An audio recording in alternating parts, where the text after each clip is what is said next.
shows throughout the film how he is super dedicated to his routines. And early on, he loses his father, and he is stuck trying to navigate through life on his own. And he meets a young woman that moves into his building, and she's intrigued by him because he's good looking and he's kind, but she realizes he's different, and he eventually tells her that he has Asperger's syndrome.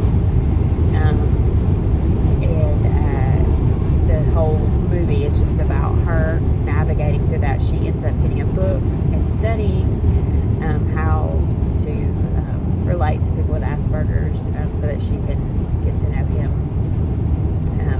from an educated standpoint. And it shows how her family, or her, at least her dad's not super supportive of their relationship because of Adam's limitations. He's afraid of what he doesn't really know.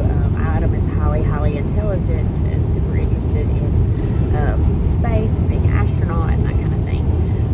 There are a couple scenes that stuck out to me that really seem to depict what I know of Asperger's and what we've been studying about autism spectrum disorder in general, because I know Asperger's has kind of just been put on the spectrum. It's not really like a diagnosis in itself anymore, but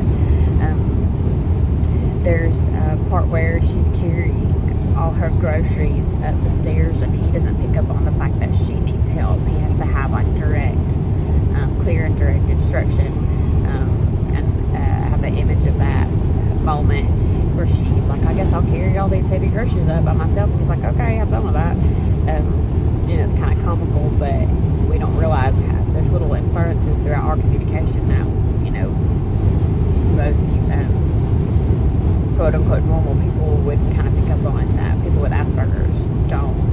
There's also another moment that really stood out to me because I've had a student very similar to that, and I've had to use the same kind of language with. She was very upset about her dad possibly going to jail, and she said, he asked her if she was okay, and she said, I could use a hug, and he just kind of stood there, and she said, Adam, I need you to give me a hug. And I've had to do that with my student, like, I need you to come hug me, or I need you to do this. You have to be very clear. There's no inferring. And something that he refers to that we've studied is he tells her he has mind blindness, where sometimes he just has to just directly ask the person what they're thinking because he can't come at it from any other angle other than how he thinks, which is, he knows is different. So he tells her, he uses that term, I have mind blindness, and I have to ask people what they're thinking often. It's a cute movie. It's a romantic comedy. I thoroughly enjoyed it, and glad I got to watch it.